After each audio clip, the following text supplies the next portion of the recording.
चंद्रग्रहण दोष निवारण स्तोत्रम। योऽसौ वज्रधरो देव आदित्यानां प्रभुर्मतः सहस्रनयनश्चन्द्रग्रहपीडा व्यपोहतु। मुखं यः सर्वदेवानां सप्ताचिर्मितद्युति चन्द्रोपरागसम्भूतामग्निपीडा व्यपोहतु। यः कर्मसाक्षी लोकानां यमो महिषवाहनः चन्द्रोपरागसम्भूतां ग्रहपीडां व्यपोहतु। रक्षो गणाधिपः साक्षात् प्रलयानिलयः सन्निभः करालो निरतश्चन्द्रग्रहपीडा व्यपोहतु।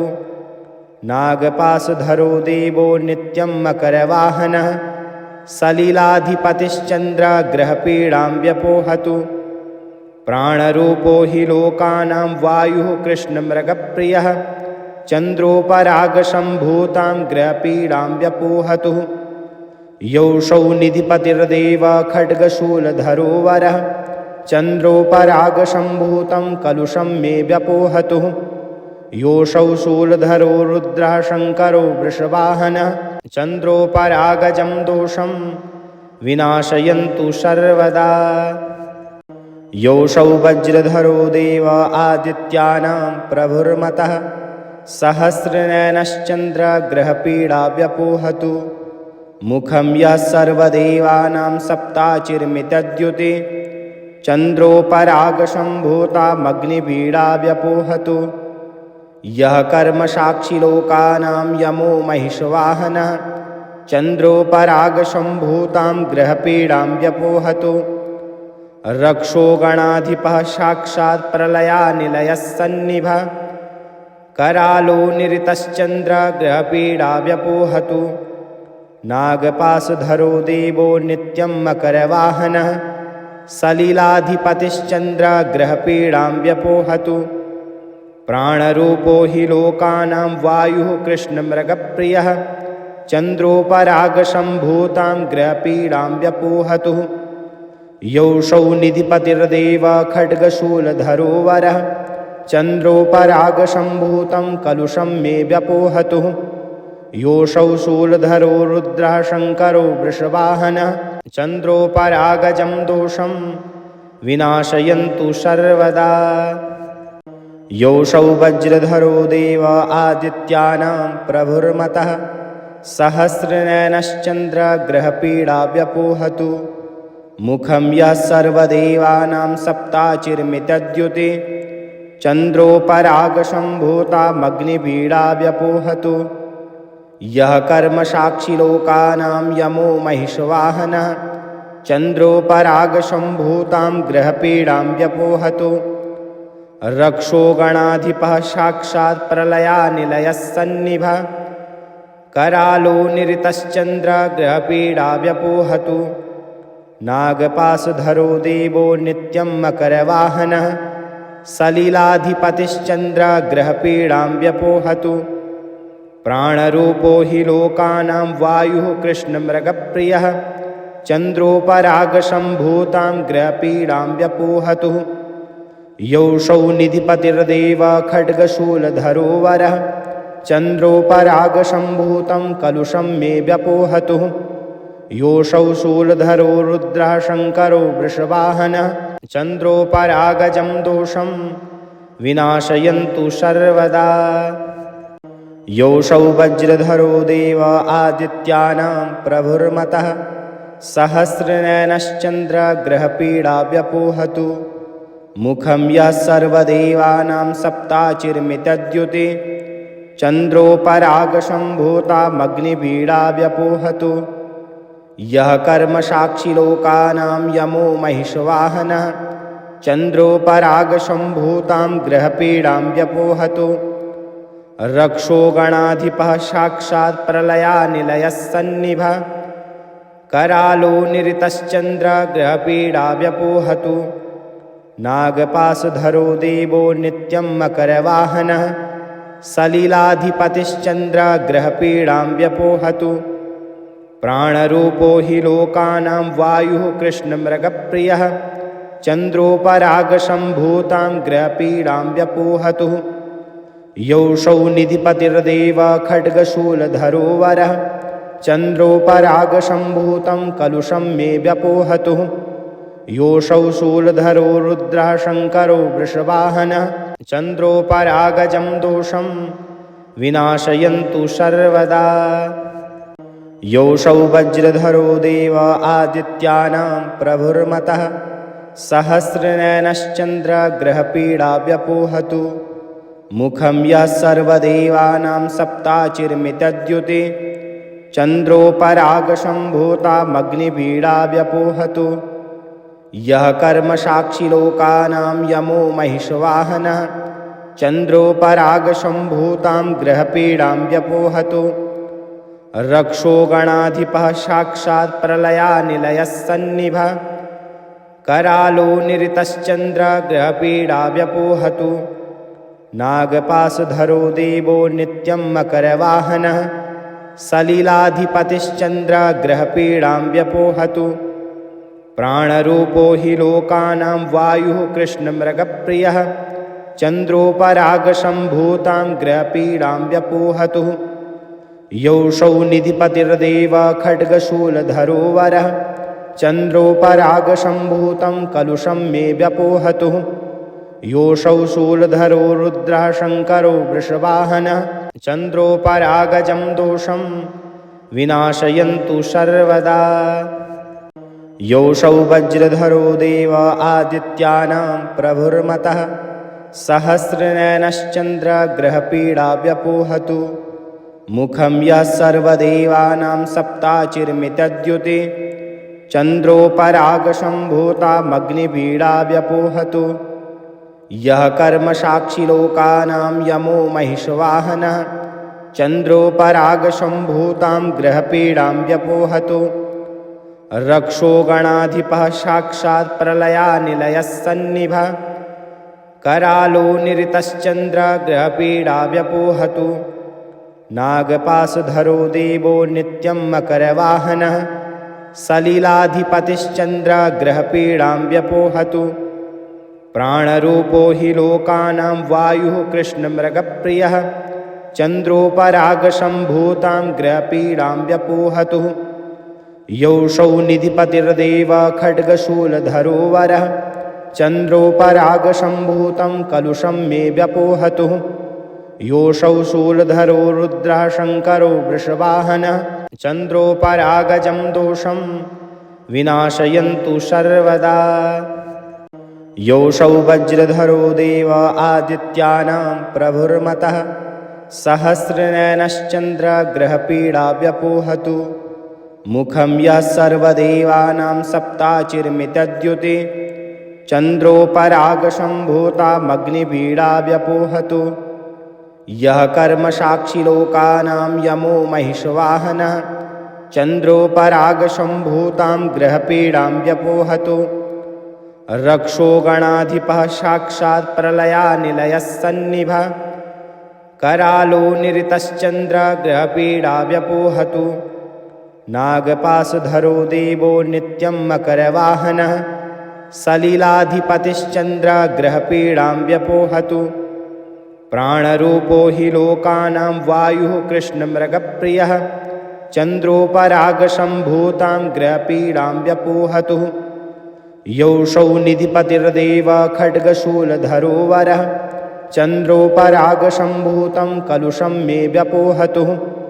योऽसौ शूलधरो रुद्रः शङ्करो वृषवाहनः चन्द्रोपरागजं दोषं विनाशयन्तु सर्वदा योऽसौ वज्रधरो देव आदित्यानां प्रभुर्मतः सहस्रनयनश्चन्द्रग्रहपीडा व्यपोहतु मुखं यः सर्वदेवानां सप्ताचिर्मितद्युति चन्द्रोपरागसम्भूतामग्निपीडा व्यपोहतु यः कर्मसाक्षिलोकानां यमो महिषवाहनः चन्द्रोपरागसम्भूतां ग्रहपीडां व्यपोहतु रक्षो गणाधिपः साक्षात् प्रलयानिलयः सन्निभः करालो निरतश्चन्द्रग्रहपीडा व्यपोहतु नागपाशधरो देवो नित्यं मकरवाहनः सलिलाधिपतिश्चन्द्रग्रहपीडां व्यपोहतु। प्राणरूपो हि लोकानां वायुः कृष्णमृगप्रियः चन्द्रोपरागसम्भूतां ग्रहपीडां व्यपोहतु। योऽसौ निधिपतिर्देव खड्गशूलधरो वरः चन्द्रोपरागसम्भूतं कलुषं मे व्यपोहतु। योऽसौ शूलधरो रुद्रः शङ्करो वृषवाहनः चन्द्रोपरागजं दोषं विनाशयन्तु सर्वदा। योऽसौ वज्रधरो देव आदित्यानां प्रभुर्मतः सहस्रनयनश्चन्द्रग्रहपीडा व्यपोहतु। मुखं यः सर्वदेवानां सप्ताचिर्मितद्युति चन्द्रोपरागसम्भूतामग्निपीडा व्यपोहतु। यः कर्मसाक्षी लोकानां यमो महिषवाहनः चन्द्रोपरागसम्भूतां ग्रहपीडां व्यपोहतु। रक्षो गणाधिपः साक्षात् प्रलयानिलयः सन्निभः करालो निरतश्चन्द्रग्रहपीडा व्यपोहतु। नागपाशधरो देवो नित्यं मकरवाहनः सलिलाधिपतिश्चन्द्रग्रहपीडां व्यपोहतु। प्राणरूपो हि लोकानां वायुः कृष्णमृगप्रियः चन्द्रोपरागसम्भूतां ग्रहपीडां व्यपोहतु। योऽसौ निधिपतिर्देव खड्गशूलधरो वरः चन्द्रोपरागसम्भूतं कलुषं मे व्यपोहतु। योऽसौ शूलधरो रुद्रः शङ्करो वृषवाहनः चन्द्रोपरागजं दोषं विनाशयन्तु सर्वदा। योऽसौ वज्रधरो देव आदित्यानां प्रभुर्मतः सहस्रनयनश्चन्द्रग्रहपीडा व्यपोहतु। मुखं यः सर्वदेवानां सप्ताचिर्मितद्युति चन्द्रोपरागसम्भूतामग्निपीडा व्यपोहतु। यः कर्मसाक्षी लोकानां यमो महिषवाहनः चन्द्रोपरागसम्भूतां ग्रहपीडां व्यपोहतु। रक्षो गणाधिपः साक्षात् प्रलयानिलयः सन्निभः करालो निरतश्चन्द्रग्रहपीडा व्यपोहतु। नागपाशधरो देवो नित्यं मकरवाहनः सलिलाधिपतिश्चन्द्रग्रहपीडां व्यपोहतु। प्राणरूपो हि लोकानां वायुः कृष्णमृगप्रियः चन्द्रोपरागसम्भूतां ग्रहपीडां व्यपोहतु। योऽसौ निधिपतिर्देव खड्गशूलधरो वरः चन्द्रोपरागसम्भूतं कलुषं मे व्यपोहतु। योऽसौ शूलधरो रुद्रः शङ्करो वृषवाहनः चन्द्रोपरागजं दोषं विनाशयन्तु सर्वदा। योऽसौ वज्रधरो देव आदित्यानां प्रभुर्मतः सहस्रनयनश्चन्द्रग्रहपीडा व्यपोहतु। मुखं यः सर्वदेवानां सप्ताचिर्मितद्युति चन्द्रोपरागसम्भूतामग्निपीडा व्यपोहतु। यः कर्मसाक्षी लोकानां यमो महिषवाहनः चन्द्रोपरागसम्भूतां ग्रहपीडां व्यपोहतु। रक्षो गणाधिपः साक्षात् प्रलयानिलयः सन्निभः करालो निरतश्चन्द्रग्रहपीडा व्यपोहतु। नागपाशधरो देवो नित्यं मकरवाहनः सलिलाधिपतिश्चन्द्रग्रहपीडां व्यपोहतु। प्राणरूपो हि लोकानां वायुः कृष्णमृगप्रियः चन्द्रोपरागसम्भूतां ग्रहपीडां व्यपोहतु। योऽसौ निधिपतिर्देव खड्गशूलधरो वरः चन्द्रोपरागसम्भूतं कलुषं मे व्यपोहतु। योऽसौ शूलधरो रुद्रः शङ्करो वृषवाहनः चन्द्रोपरागजं दोषं विनाशयन्तु सर्वदा। योऽसौ वज्रधरो देव आदित्यानां प्रभुर्मतः सहस्रनयनश्चन्द्रग्रहपीडा व्यपोहतु। मुखं यः सर्वदेवानां सप्ताचिर्मितद्युति चन्द्रोपरागसम्भूतामग्निपीडा व्यपोहतु। यः कर्मसाक्षी लोकानां यमो महिषवाहनः चन्द्रोपरागसम्भूतां ग्रहपीडां व्यपोहतु।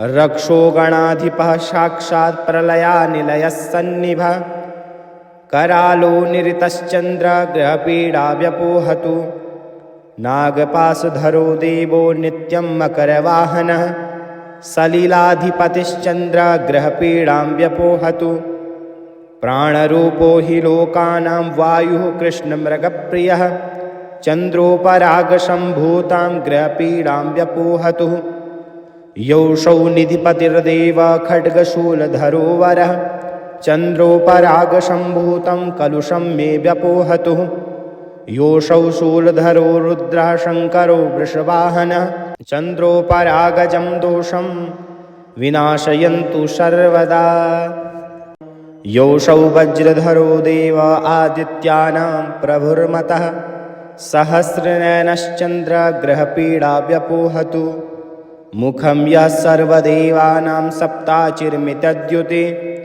चन्द्रोपरागसम्भूतामग्निपीडा व्यपोहतु यः कर्मसाक्षिलोकानां यमो महिषवाहनः चन्द्रोपरागसम्भूतां ग्रहपीडां व्यपोहतु रक्षो गणाधिपः साक्षात् प्रलयानिलयः सन्निभः करालो निरतश्चन्द्रग्रहपीडा व्यपोहतु नागपाशधरो देवो नित्यं मकरवाहनः सलिलाधिपतिश्चन्द्रग्रहपीडां व्यपोहतु प्राणरूपो हि लोकानां वायुः कृष्णमृगप्रियः चन्द्रोपरागसम्भूतां ग्रहपीडां व्यपोहतु योऽसौ निधिपतिर्देव खड्गशूलधरो वरः चन्द्रोपरागसम्भूतं कलुषं मे व्यपोहतु योऽसौ शूलधरो रुद्रः शङ्करो वृषवाहनः चन्द्रोपरागजं दोषं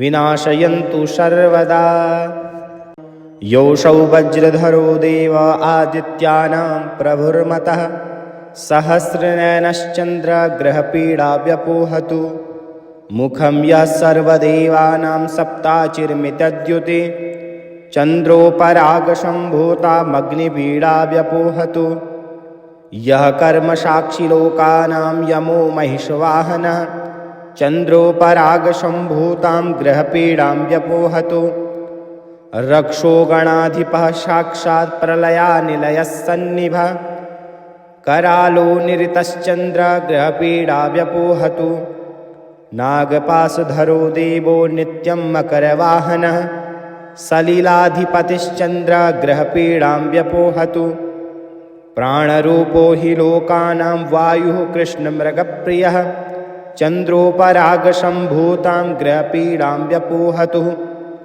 योऽसौ निधिपतिर्देव खड्गशूलधरो वरः चन्द्रोपरागसम्भूतं कलुषं मे व्यपोहतु योऽसौ शूलधरो रुद्रः शङ्करो वृषवाहनः चन्द्रोपरागजं दोषं विनाशयन्तु सर्वदा योऽसौ वज्रधरो देव आदित्यानां प्रभुर्मतः सहस्रनयनश्चन्द्रग्रहपीडा व्यपोहतु मुखं यः सर्वदेवानां सप्ताचिर्मितद्युति चन्द्रोपरागसम्भूतामग्निपीडा व्यपोहतु यः कर्मसाक्षिलोकानां यमो महिषवाहनः चन्द्रोपरागसम्भूतां ग्रहपीडां व्यपोहतु रक्षो गणाधिपः साक्षात् प्रलयानिलयः सन्निभः करालो निरतश्चन्द्रग्रहपीडा व्यपोहतु